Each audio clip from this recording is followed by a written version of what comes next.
Hi, I'm Kimberly Brown, and today I'm going to answer the question, why don't I match my matches? While I try to teach you how to understand the concept of triangulation. So one of the benefits of DNA testing is to find out who your genetic relatives are, commonly called matches. Looking at all the people you match can be exciting, overwhelming, or just plain confusing, especially if you cannot figure out how you are related. Understanding why you are not a DNA match for some of your matches can also be confusing. If A matches B and A matches C, shouldn't B match C? Well, not necessarily. There are some common reasons for that. The two most common reasons are: one, you do not share any DNA with that person, and two, you do share DNA with that person, but not on the same chromosome segments. So you may be wondering how it's possible to not share any DNA with someone who does share DNA with one of your matches, or how it's possible for relatives from the same ancestor to not have any DNA segments in common with each other. Well, today I'm going to explain triangulation, which in a nutshell is a tool or a technique you can use to figure out which of your matches share DNA with both you and with each other. There is more to it than that, but I'd like to briefly discuss the basics of DNA inheritance first. Although it's true that children receive their DNA from both parents, they're really inheriting a combination of their grandparents' chromosomes. DNA inheritance is kind of like the genetic lottery. You only inherited half of the chromosomes your father received from his parents and half of the chromosomes your mother received from her parents. But that doesn't mean you received an equal amount of DNA from each grandparent. What gets passed down is totally random and without a mechanism for an even distribution of your parents' maternal and paternal chromosomes, because you only get 46 combined. Siblings share a significant amount of DNA with each other, but the DNA received from each grandparent varies on each chromosome. So it's possible for one or more segments of a grandparent's chromosomes to not be passed down to any of a couple's children, which means those segments would be lost to future descendants within that family. Now, if that happens, neither the children nor their descendants will match their first, second, third cousins, and so forth from that same ancestor on any of those lost chromosome segments. So that's just the very basics of DNA inheritance, but that's enough to get started learning about triangulation. So in a nutshell, triangulation is a tool that involves finding at least two matches who share DNA on the same chromosome segment with you, and both of those matches must also match each other on the same segment. It's somewhat complex, and that's just a very basic description, but the main guidelines that we're going to talk about today so that you understand triangulation are visibility into your and your DNA matches, data, and that is essential. You also need to have you plus two matches on the same chromosome segment. You need to have shared segments that are identical by descent and not the result of algorithms. And overlapping segments must be verified to be from the same line. Finally, as you're forming your groups of triangulated matches, you start with the more distant cousins and work to the recent ones. So what does that all mean? Well, visibility of DNA data is key to this working. To triangulate your matches, you must be able to see which of your chromosome segments you and your matches share. So you need a chromosome browser, and some testing companies allow you to see their DNA and your matches data, including 23andMe, FamilyTree DNA, and MyHeritage. These companies, which are testing companies, also have tools and services that allow you to analyze and compare matching DNA segments, like what you see here on the left. This is something that's in GEDmatch, and each one of these lines represents matching chromosome segments in the blue. Ancestry does not have currently a way to show the segments that their matches share, and they do not have a chromosome browser. They only show you how many centimorgans you share with your matches, so it is not possible to triangulate your matches within Ancestry. However, you can download your own Ancestry test results and upload the file to another company's website. And then you can compare your matches in those databases, but you won't be able to see your Ancestry matches on those websites unless those Ancestry matches upload the results to the same sites. And I will explain this and Ancestry's other matching features in more detail later on. Now, for a site that is not a testing site, you can also upload your results to GEDmatch because you cannot triangulate if you cannot see how you match your matches. The next thing you need to make sure is that it's U plus 2. So if A equals B and A equals C, B must equal C as well in order for it to be considered triangulation. Matches who visually appear to share segments on the same chromosome may actually share segments with you on different lines. And it's also possible for matches to descend from the same ancestral couple and not triangulate, since triangulated matches all need to have the same segment in common with each other. If you and your matches all descend from the same ancestor but receive different chromosome segments, you do not form a triangulated group, but that doesn't mean that you're not related. It just means it's not triangulated. And all the segments that you have in common must be identical by descent and not by algorithm. So if A equals B, that's not a triangulated match. You need more than 2. And the same for A equals C because that's just 2 people. And if A equals B and B equals C, but A does not equal C, the third person doesn't match, it's not a triangulated match. So what does it mean for shared segments to be identical by descent? It just means that the segments you share are the result of your DNA coming from a common ancestor. Some small segments may be the result of the algorithm used by the testing company, but there are also small portions of DNA that are so common among humans that you may have false matches who are not actually related to you. Experts feel it is more likely to have false matches if the shared segments are less than 7 centimorgans, but many experts also agree that shared segments of at least 15 centimorgans usually indicate that they are identical by descent. If we look at this slide, we can see 3 of my matches who all appear to share a segment of chromosome 16. The red line on the top represents the DNA I share with an unknown match, but it's only 6 centimorgans long. The tan segment line in the middle represents the segments I share with a paternal uncle, and the yellow line on the bottom represents the segments I share with my mom. You can see where they overlap here, and if you look in the box on the upper right, you can see the start and stop positions of each of the chromosomes. My maternal DNA came from my mom, so if the red segment is a true match from my maternal line, it should also match my mom.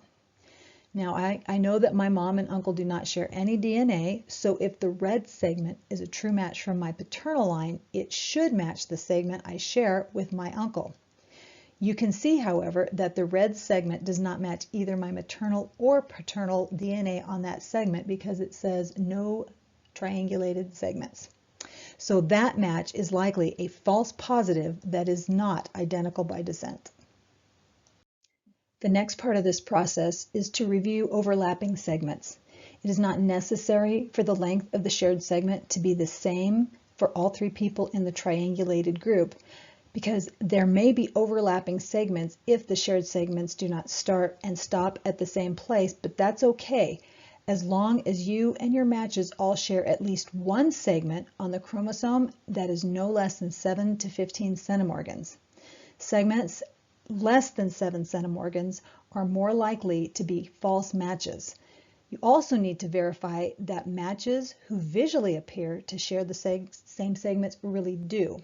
So when you start working in a chromosome browser, you will see colored bars representing the segments you share with each of your matches.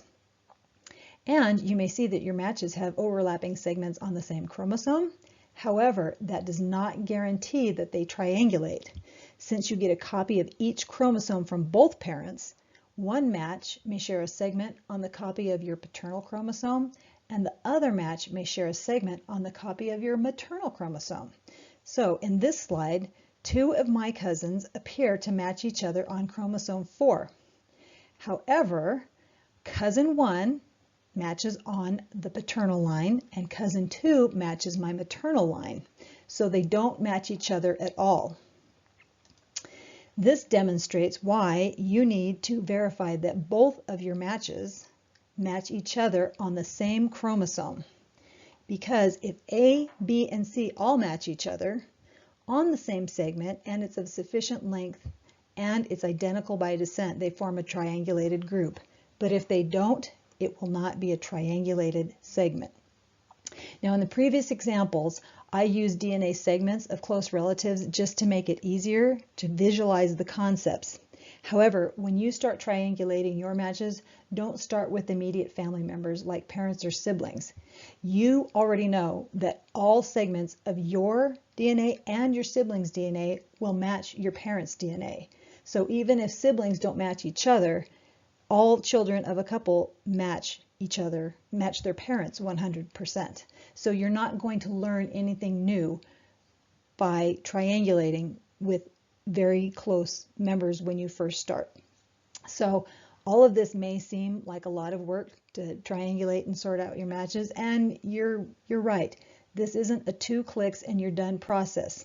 However, anyone who wants to use DNA to help answer difficult genealogical questions, using triangulation can be very beneficial.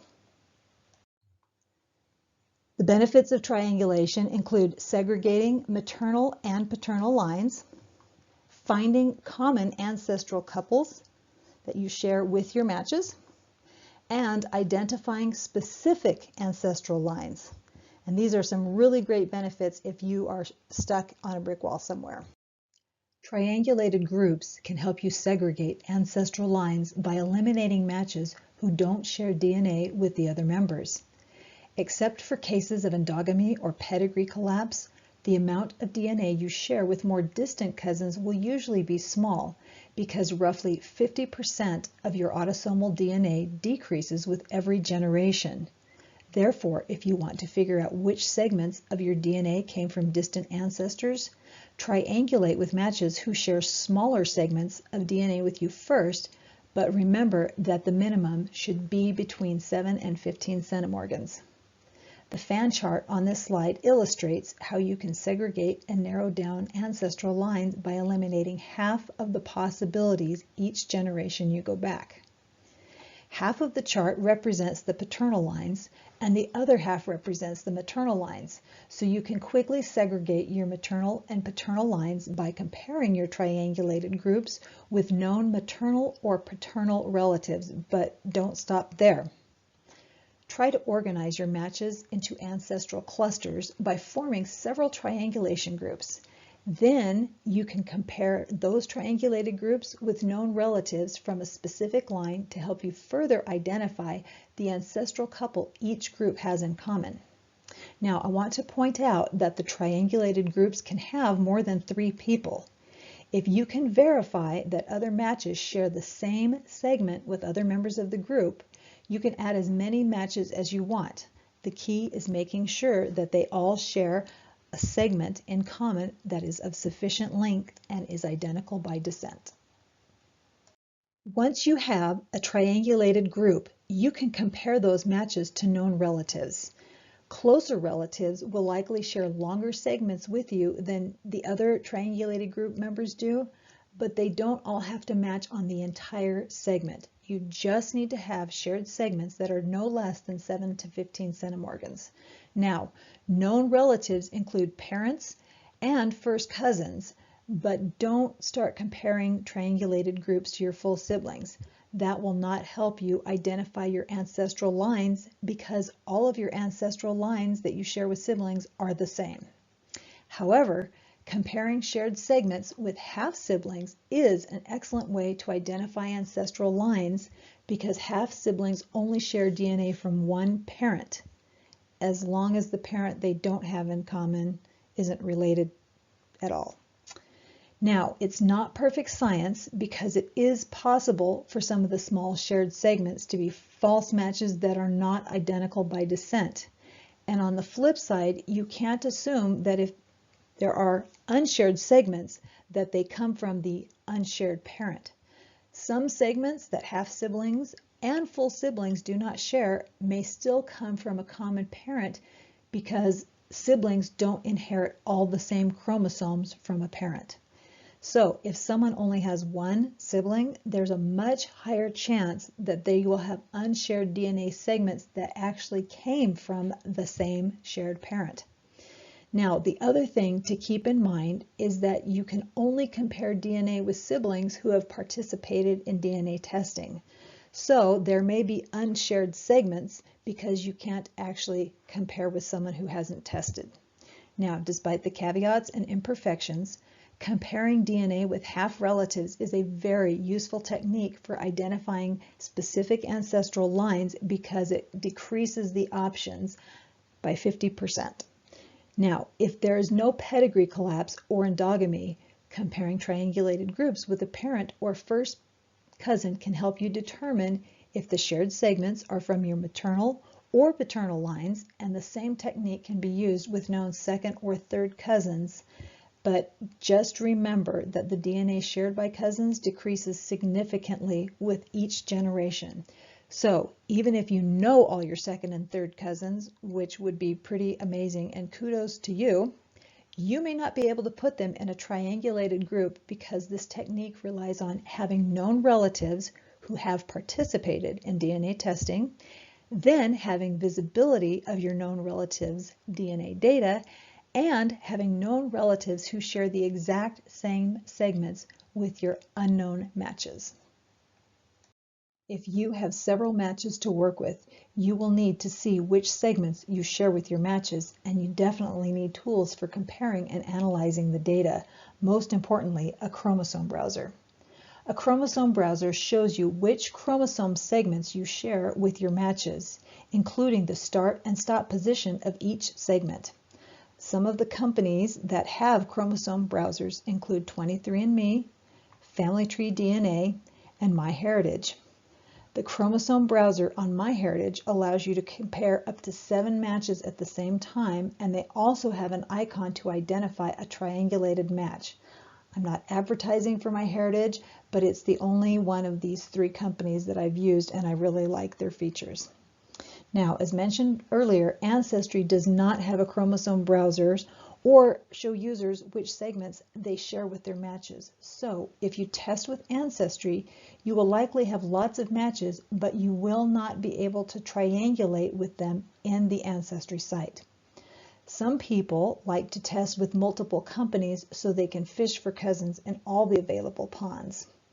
The DNA results from each company will be mostly the same, even if the ethnicity estimates vary. But each company has different features, benefits, and member databases. So if testing with multiple companies is not a financially viable option for you, there are ways you can cousin fish in other ponds.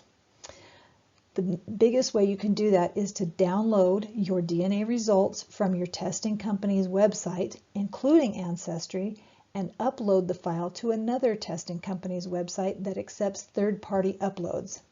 23andMe does not support uploads from other testing companies, so you must purchase their test if you want to fish in their pond. FamilyTree DNA and MyHeritage both allow uploads from other companies, plus they allow users to see their matches for free. However, both companies charge a one-time fee, which is less than the cost of their DNA test, to access the chromosome browser and other DNA tools. You can also upload your DNA results to GEDmatch, which is not a testing company. It is a site with different applications for comparing your DNA with other people. GEDmatch currently supports uploads from 23andMe, Ancestry, FamilyTree DNA, Living DNA, and MyHeritage. They also provide free access to their chromosome browser and a few other basic DNA tools. The site includes more powerful tools which you can use, but they can only be accessed by paying a monthly fee. Putting your DNA results on GEDmatch is a great way to compensate for Ancestry's lack of a chromosome browser, and it's a great way to compare matches who've tested with multiple companies all in one place. The caveat is that because GEDmatch is not a testing company, you can only compare matches with people who upload their results to that site. So if you want to compare your segments with your Ancestry matches, you have to contact them and ask or convince them to upload their DNA results to GEDmatch. The likelihood your matches would do that is probably low if they only did DNA testing to find out their ethnicity, but it doesn't hurt to ask. If you have matches on several sites, there are tools to help you organize and document them. This is not an exclusive list, but these are the sites I am familiar with. Genetic Affairs and DNA Painter have different tools for analyzing your DNA matches, and they're fairly user-friendly. Genomate Pro and DNA GEDcom also have robust tools for organizing and analyzing your DNA matches, but they are complicated. Although teaching you how to use these tools is not part of this presentation, I wanted you to be aware of them. And the last slide of the presentation has links to these sites and the company websites that accept uploads of third-party test results. I do want to quickly highlight two of these sites which I've used because I think that they are good for using and they can help you with triangulation. Genetic Affairs is an online site with tools for clustering your matches into groups that likely descend from common ancestors. They charge a nominal fee, but when you register, they give you 200 credits for free, which is the equivalent of $2 US. That way you can try out a couple of the tools, and if you like using them, additional credits can be purchased for 1 US cent for each credit. You pay for each cluster analysis, but the cost is very reasonable and it's based on the tool that you use. So the auto cluster tool that I used to create this chart here only costs 75 credits per search, which is equivalent to 75 US cents, and it can be used with family tree DNA or 23andMe data. But you must provide your login credentials for those sites if you want to use it. As of May 2020, Genetic Affairs cannot be used with Ancestry, but they do have other tools that can analyze data from MyHeritage, 23andMe, Family Tree DNA, and GEDmatch, and you use files that you've downloaded to your computer instead of logging into your testing company's website. MyHeritage also has an auto cluster tool that's just like this on their site, and it's free for their subscribers who use it within the site. DNA Painter is a free online tool for mapping your DNA segments. You copy your matches chromosome data, the start and stop numbers for your shared segments, from other sites, then paste it into a new match on DNA Painter. Now, if you know which ancestral line that match is from, you can label it before saving the match. But if you don't know how a person matches you, you can select unknown and the match will be painted on both copies of that chromosome segment. DNA Painter's mapping tool cannot distinguish between your maternal and paternal chromosomes. There is no cost for a single chromosome map, which is what you see on the left side of this slide. If you manage DNA kits for multiple people, though, multiple maps can be created by subscribing to the site for a nominal fee. It can be used with any DNA data that you have access to, and there are other tools available on the site, including a mapping tool that works with the auto-clustering files from Genetic Affairs and MyHeritage that we talked about in the last slide. The last thing I'm going to cover is what I call faux triangulation. Since you cannot triangulate with your matches in Ancestry, I'm just going to talk briefly about their through lines feature.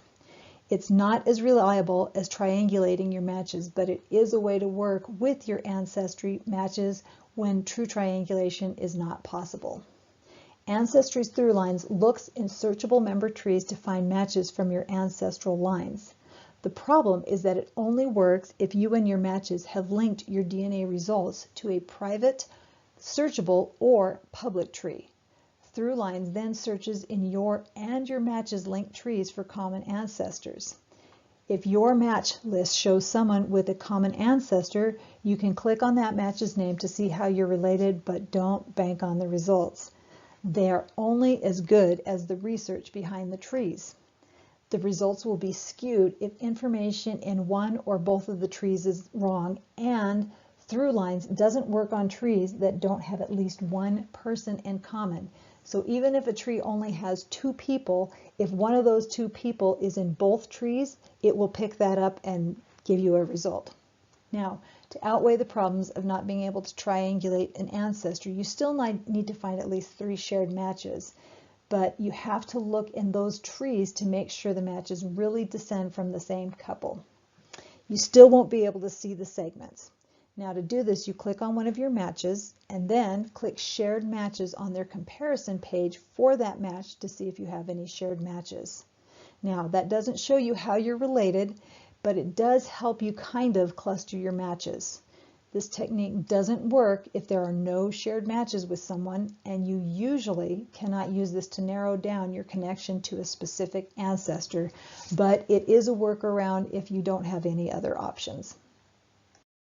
As promised, here are the links to websites where you can either upload your DNA to a site with a chromosome browser or to sites that have DNA tools for comparing your DNA with your matches. I hope that this very brief overview has been helpful in you understanding why you do not match all of your matches and how triangulation can be very useful in identifying your ancestral lines. Thank you for attending.